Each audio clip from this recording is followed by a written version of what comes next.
Bonjour à tous, récapitulatif de la semaine boursière du 1er au 5 décembre. Et on a commencé la semaine avec une mauvaise nouvelle pour Airbus, hein, la société française bien sûr d'aérospatiale, qui nous fait des beaux avions, a décroché de presque 8% pour retourner autour des 180 euros, parce qu'il y a eu des problèmes donc, avec des logiciels et un problème de fuselage. Bon, alors, on parlait de 6 000 avions touchés. Au final, il n'y en aurait environ que 600. Donc, ça limite quand même la casse. C'est pour ça qu'Airbus finit la semaine à moins 3,79%. Donc, plus de peur que de mal. Mais attention quand même que ça ne touche pas leurs futures commandes. Ils ont quand même livré 72 appareils en novembre et reçu 75 commandes. Donc voilà, ils ont un objectif qui a quand même été abaissé à 790 livraisons annuelles contre 820 précédemment. Je pense que c'est un petit peu plus cette news qui a fait baisser le cours. Mais bon, à voir dans les semaines à venir en espérant qu'il n'y ait pas d'autres problèmes à venir. Sinon, on a Total Energy qui est partout. Il nous faut encore donc des investissements. Il s'associe à TES, une entreprise de la Corée du Sud, une entreprise coréenne. Voilà, s'associe à des groupes japonais pour un projet de gaz naturel électrique au Nebraska. Donc, vous voyez, ils s'associent avec des entreprises asiatiques pour faire des projets aux États-Unis, voilà, donc ils sont partout, Total. Ils sont aussi en Afrique, bien évidemment, en pole position pour acquérir une part dans le projet pétrolier de Galp en Namibie. Voilà, pour le cours de Total, cette semaine, ça a été vraiment plutôt calme, hein. Heu, Qu'est-ce qu'elle nous a fait? Pas grand-chose, hein. Elle a stagné autour des 56 pour finir la semaine à moins 0,7%. Bon, voilà, elle est montée il y a peu, hein, quand elle avait atteint ses 50 € là, il y a un mois. Donc c'était une bonne opportunité d'achat en mois d'octobre. Ceux qui ont acheté autour des 50 euros ont fait un petit gain sympathique à l'heure d'aujourd'hui. Une autre mauvaise nouvelle pour les actionnaires FDJ qui a trébuché vraiment en bourse, elle qui finit la semaine à 23 euros, moins 5%, moins 38% depuis le 1er janvier. C'était dur, dur, dur pour cette action qui est appréciée pour ses dividendes, en espérant pour les actionnaires. Alors, je ne suis pas actionnaire, mais je connais pas mal de monde qui a du FDJ en PEA, en espérant qu'ils ne réduisent pas le dividende ou qu'ils ne le coupent pas tout simplement. Je ne pense pas qu'ils vont le couper, mais peut-être le réduire ou du moins il n'y aura pas d'augmentation. Voilà, et ça a trébuché après une dégradation de JP Morgan qui voit un objectif de cours vraiment réduit de 42 à 22,50 €. Bon, bah, ils sont pas loin de la vérité pour le moment, hein. Donc là, voilà, à voir le rebond dans les prochaines semaines ou alors elle va rester autour de ce prix-là pendant un moment. Côté européen, on a Novo Nordisk, l'entreprise danoise de produits pharmaceutiques qui a beaucoup chuté cette année avec un moins 50%, c'est un peu la dégringolade. 309 DKK qui correspond environ à 40 euros, il me semble.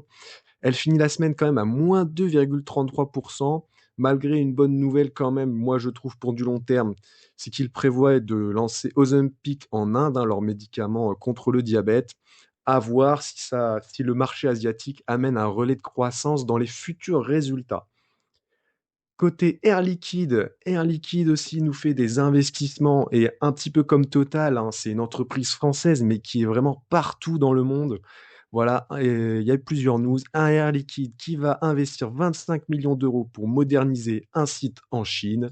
Donc voilà, ils sont en Asie, aussi avec un partenariat avec Hyundai dans l'hydrogène, voilà, l'hydrogène qui est toujours un un atout pour Air Liquide, même si ce n'est pas, leur grosse partie, de leurs bénéfices. Il me semble, l'hydrogène représente, est-ce que c'est noté ici? Ouais, production de gaz 95 et cetera. Je sais plus, je croyais qu'il y avait un pourcentage spécialisé pour l'hydrogène. Non, il y a pas marqué. Ça fait partie du coup, ouais, de la production de gaz. Voilà, vous voyez la répartition géographique, c'est France seulement 12%. Voilà, c'est rien au final. L'Europe, Moyen-Orient, Afrique 28%, donc États-Unis 33% et l'Asie-Pacifique 20%. Donc voilà, si ce chiffre venait à augmenter, c'était tout bon pour Air Liquide, qui elle du coup clôture à moins 1,25% là sur la semaine et autour des 163 euros.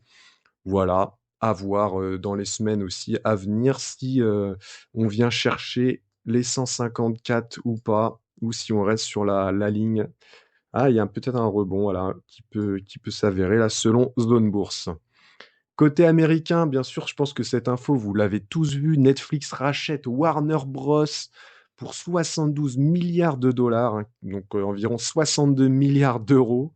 Vraiment, c'est pas cher, hein, pas cher du tout. Bref, du coup, les actionnaires Warner Bros. Recevront 23,25 dollars en numéraire et 4,5 dollars en actions Netflix. Voilà, ce qui fait une transaction valorisée à 27,75 dollars par action. Bon, voilà, hein, c'est à voir ce que ça donne hein, pour Warner Bros. Surtout, hein, avec toute leur franchise. Voilà un petit peu pour les news de la semaine. Qu'est-ce qu'on a la semaine prochaine dans le calendrier des sociétés? Pas grand-chose d'intéressant lundi, mardi. Mercredi, on a TSMC quand même qui va publier une évolution de son activité, Oracle, publication de résultats, Adobe aussi, hein, pour ceux que ça peut intéresser. Jeudi, un peu plus intéressant avec Broadcom qui va publier ses résultats. Ça, c'est pas mal du tout à suivre, hein. Costco aussi, très intéressant. Dollarama aussi, pour ceux que ça intéresse. Mercredi, jeudi, du coup, assez intéressant quand même. Moi, vendredi, rien, voilà. Bon. Broadcom à suivre la semaine prochaine. Voilà pour le récap de la semaine du 1er au 5 décembre. Je vous dis à la semaine prochaine et n'oubliez pas d'aller voir ma dernière vidéo si vous voulez investir sur Monaco. Je vous mets le lien juste ici. Ciao tout le monde!